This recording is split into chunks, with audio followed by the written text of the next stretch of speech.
Welcome back to the channel, and we'll be doing the player ratings for the most recent Premier League matchup between West Ham and Arsenal, where we came out as the narrow winners in a 1-0 fashion after a very controversial end to the game. And I'm sure you all are pretty sick and tired of all the talk and chatter of whether or not that should have been chalked off or not. I think it's pretty evident that it was a clear foul on Raya. It's just the chatter of all the people that don't want us to win the league to try and convince us that it shouldn't be a foul, but I think we all know that it is a foul. Very entertaining game, very stressful game, and if not for a couple of really key moments, like the David Raya save, like the Gabriel block at the very end, could have been disastrous. But thankfully, we got away with all 3 points, and we still are in a great position to finish off the league. All right, let's start off with the player ratings. And first off, let's start with David Raya. And my initial ratings in the shorts, I put him as a very good. But I'm now very tempted to put him as an excellent because of what he did. His save, if not for that save, this game, I don't think we would have got anything out of it. We probably could have lost this game if not for that save. You could argue, yeah, sure, Fernandes definitely should have put it in the back of the net.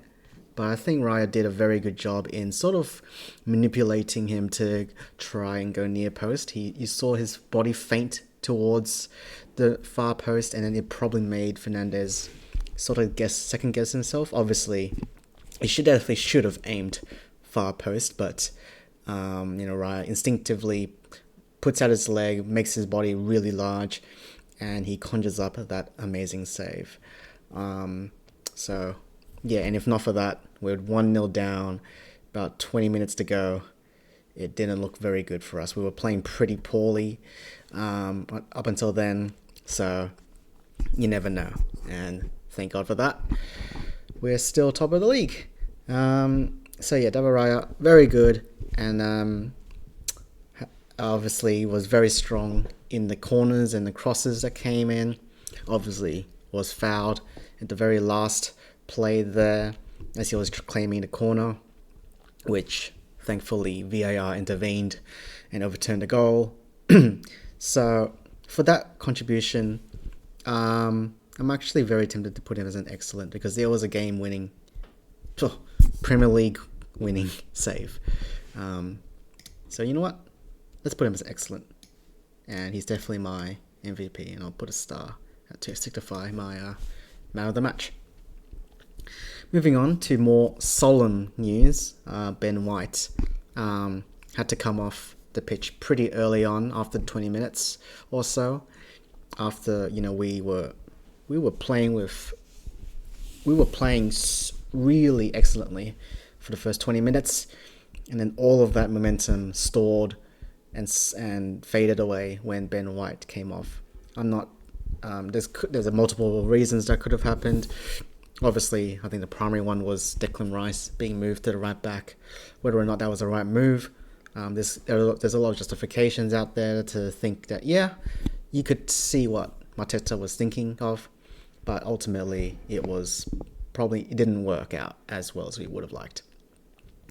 But yeah, and unfortunately he goes off with a season-ending injury, as we have recently learned, and it's a really big bummer. He was starting to play himself into form. We've been critical of him, but the past 3 or so matches, he's been really, really good. He's been improving. Because of him, Saka has found his form as well, and I don't think there's any coincidence that Saka had one of his worst performances of late, and it came with Ben White going down. And unfortunately, he only played 20 minutes, didn't have much of an impact in the game. So I just had to put him average. But, hopefully we can finish off the season strong. If not, for Ben White, because he's been with us through thick and thin. He's been with us from the very beginnings of the Arteta period. and we have unfortunately sort of overplayed him over the years, and it's finally caught up to him. All the injuries have added up, and we may have seen his last match in the Arsenal shirt, which is really unfortunate. So hopefully we can do it for him. Hopefully we can win a trophy for him, because he definitely deserves it. William Saliba. Gonna give him as a good. I think as a defensive unit, we were very, very solid once again. I mean, what else is there to say about our defense? It's the best in the world, and Saliba and the rest are all part of it. Yeah, didn't have, a huge impact in terms of going forward, but very tidy, very calm, very, very neat defensively. So yeah, not much to say about that. Gabriel.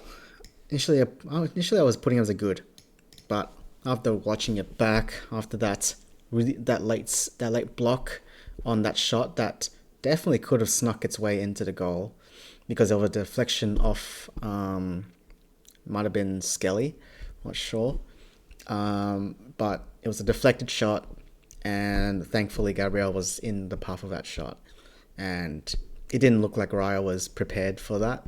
So that definitely could have been a goal-saving block. And Gabriel comes up with these blocks very, very regularly. He's one of the best blockers of a shot that we've seen in world football. He is able to make his body really large. He's always in a really good position.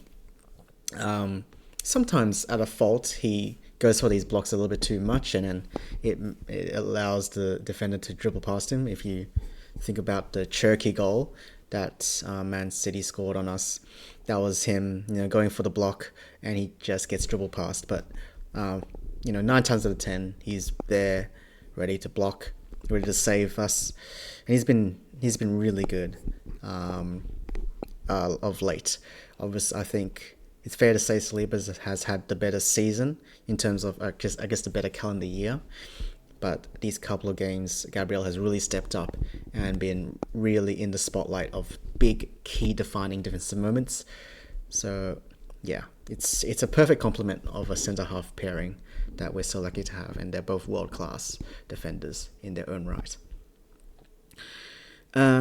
Ricardo Calafiori. I think I'm putting as a good. It's a shame that he came off at halftime. Apparently, he came off due to, injury concerns. Hopefully, he's okay. We definitely do need him, because him and Trossard were excellent, and they were the main reasons why we were playing so well in the first 20 minutes. They linked up amazingly, and he could have had a couple of shots at goal. The first one off Trossard's Trivela through ball, which was beautiful. Unfortunately, Calafiori sort of hesitated a little bit too much and allowed the defender to get back. Mavropanos, I believe, came back and blocked the shot. If Calafiori is a little bit more instinctual, a little bit quicker on the ball, he gets a clearer shot on target, and potentially we score a goal within the first 10 minutes, and we're off to the races and we're flying. And not all those Novi moments that we suffered late in the game, it doesn't happen, and we're chilling. But unfortunately, it doesn't happen. But yeah, his combination with Trossard was excellent. So hopefully he's okay. We definitely do need him in the run-in and in the Champions League final. I think that gives us an extra layer of threat, because they are so dangerous together. So hopefully he's okay. But yeah, good because of because he was a catalyst of how we started the game and how excellent we looked, but unfortunately had to come off a bit earlier than we would have liked. Declan Rice had an interesting game. Declan Rice was asked to do a lot of different things this game. The credit to his work ethic, his willingness to sacrifice what the team needs, his adaptability to any situation. So, obviously starting as the holding midfielder, letting Miles be that box-to-box number 8, which I think Arteta has identified that he is that his defining role in that midfield, and it's definitely working for us. And he looks very comfortable being that line, that fifth man in the defense, in between the center halves. He's excellent at that. He always comes up with the key blocks, the key interceptions. Really, really strong in the aerial duels and the second chance balls. He's excellent at it. He's one of the best we've ever seen in that sort of role in the world right now.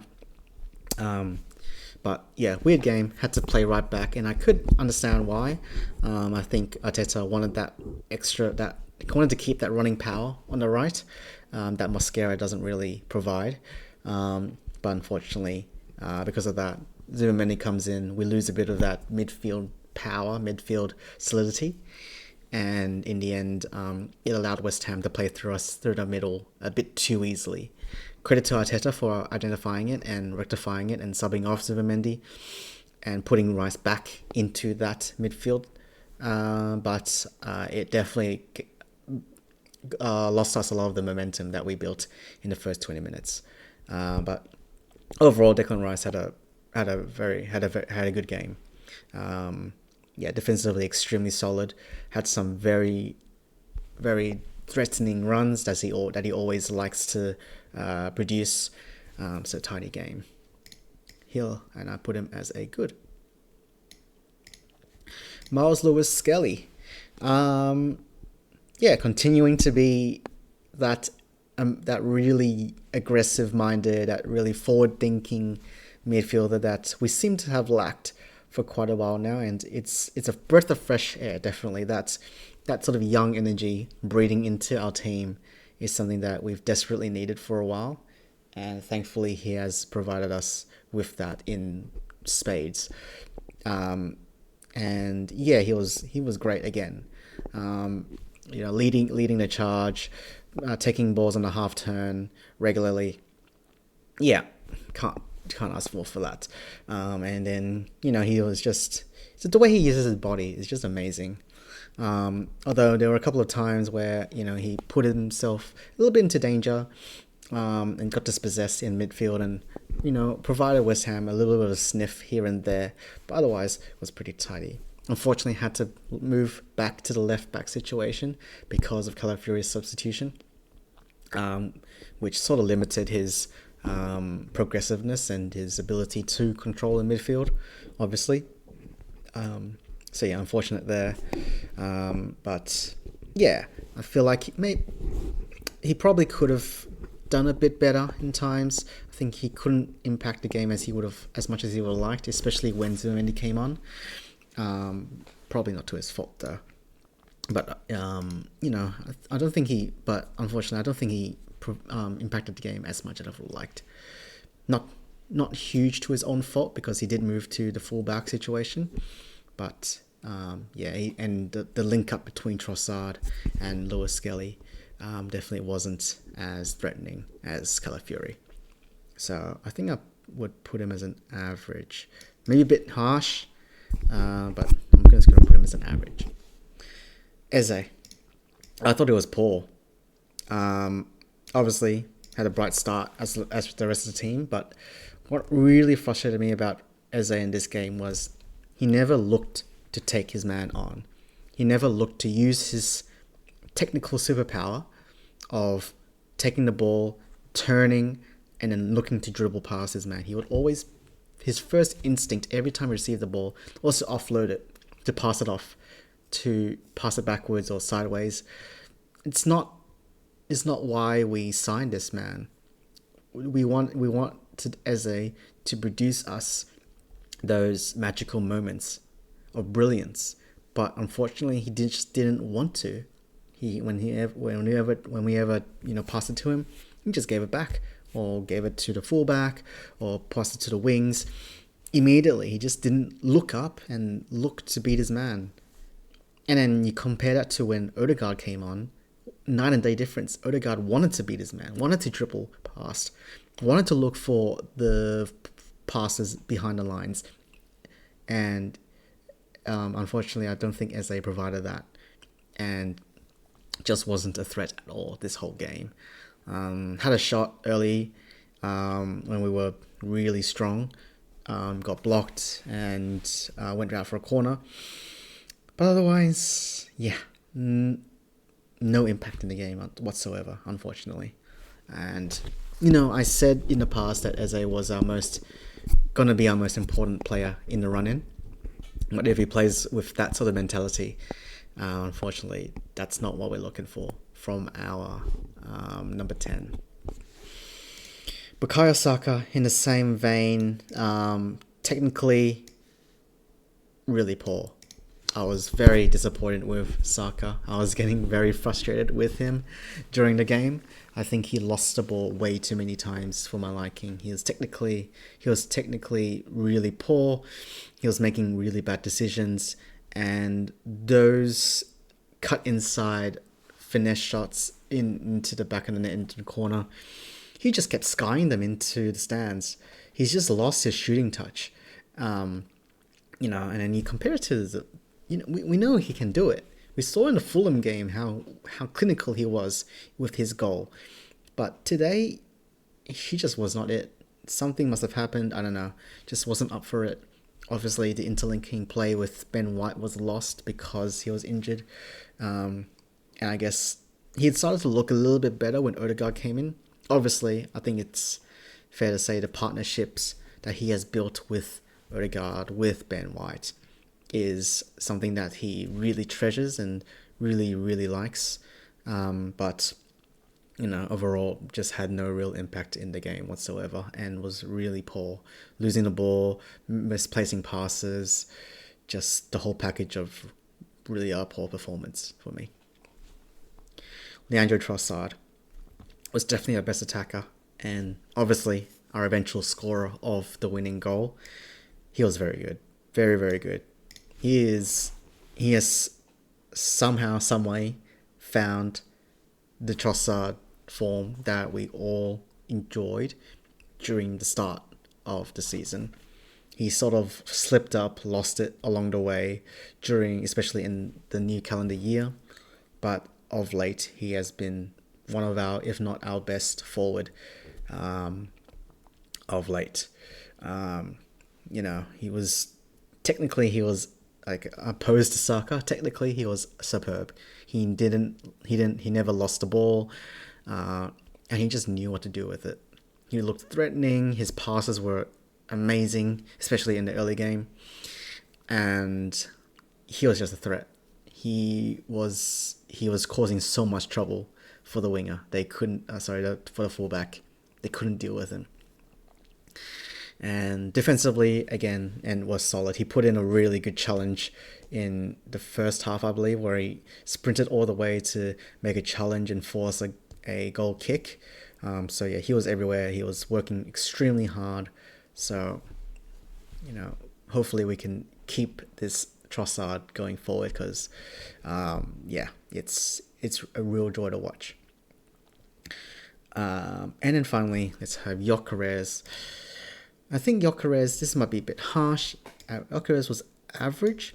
However, I think it's safe to say his development as a forward for this team is close to perfect, close to being complete. His hold-up play has recently been amazing. The way he uses his body, the way he sort of,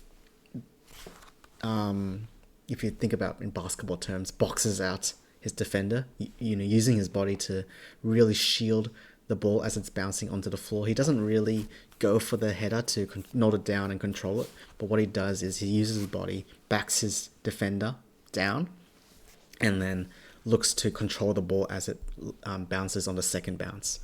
And he's getting really good at it. That's his power as a hold-up player. And then at times he's able to turn his defender on the second bounce, and now he's using his body to sort of bounce off his defender and get a running head start. And because of that, he attracts a lot of fouls, and he single-handedly drew 2 fouls. He was a very consistent, reliable outlet for us, and he released a lot of the pressure that West Ham were starting to surmount on us. And that sort of stuff, it gives David Raya, a lot of trust for Gabriel and Saliba to make these long balls to Gyökeres, because now we can trust him to win these balls, these long balls that are going to him, or at least hold it up, draw a foul, or allow us to run onto it. I put him average because I think going forward in the area, he wasn't able to find opportunities to be a threat. But I think that was more on the team. I think the Gunners, we fell into that really static, slow build-up play, and that just nullifies the striker role completely. We were so hesitant to cross the ball in early and aggressively. We were just passing it left, right, back, around the box, the horseshoe of death, and we just never allowed Gyökeres to get involved. So I'm not going to blame any fault on Gyökeres this game for being a non-threat in the box. That was more of the team not playing to his strengths at all. But unfortunately, he suffers because of that, and I can only give him an average. Finally, Mikel Arteta. Look, he recognised the mistake that he made with Declan Rice going to right back, and he rectified it immediately, bringing on Mosquera and moving him back in. But there was a blemish. I think he needed to recognise Mendy was just not it today. Should have taken him off a bit earlier, because imagine a 10 more minutes of Odegaard and Havertz in the midfield. We could have been singing a little bit better. So yeah, I'm gonna fault him for a little bit for that. I think overall he was very, very brave. He was making decisions that in the past I don't think Arteta makes.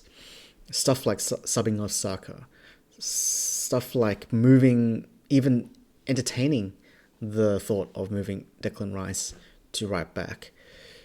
Obviously starting with the same lineup that has given us a lot of success of recent weeks. So, if it ain't broke, don't fix it, right? And can't really fault him for that. So yeah, look, I'll just give him a good. I know he made some mistakes, but as a now very mature manager in his 8th season, he is starting to really learn from his mistakes and is being ruthless and brave when he needs to be. And we've seen that very recently. He's willing to put on 4 or 5 attackers really, really quickly. Don't wait for the moment to come, just do it and seize the moment. And Arteta really improved in that area. All right, onto the subs. Zubimendi, man, poor. He was awful. Which is weird. I thought he was starting to really find his form again, especially coming on as a sub and getting that extra bit of rest under his legs. He looked excellent against Atletico, against Fulham, against Sporting. He was really, really good. Unfortunately, this game, just not in it. He was really slow, really hesitant to progress the ball. I don't know. He just looked scared, and he just wasn't able to control the game in a way that allowed us to play football in the way that we wanted to play football. So yeah, really big letdown of why we played such awful slow football that we all hated, but that we were starting to get out of recent weeks. But unfortunately, he was a big catalyst of why we played like that night. So yeah, he was poor. Mosquera comes in, and I think he struggled a bit. Definitely doesn't have the pace to cover the pacey wingers. So he was struggling to keep up with his man at times, and they had a lot of attacks through his side of the pitch. So really, really praying that Timber is fit, because, man, I do not want to see Mosquera being toyed with by Kvaratskhelia, because that's a scary thought for me. I think if he is starting in the Champions League final against him, man, I worry he's gonna get cooked over and over again all night long. Odegaard and Havertz, they came on and didn't have an immediate impact in the game, but they grew into it, and they grew into it quickly, and together they produced some magical moments, and it eventually led to our goal. Odegaard especially, man, he has proven that he deserves to be our captain. I wish he could start a little bit more. I do want to see the Eze Odegaard midfield a little bit more, with Declan Rice as that holding midfielder. But obviously now that Lewis Skelly has picked up some form, has picked up some confidence in that role, it's hard to deny him that role. And then obviously now that Trossard has found a lot of form as well, it's hard to fit these two together. He'll have to sacrifice something. But Odegaard was sensational.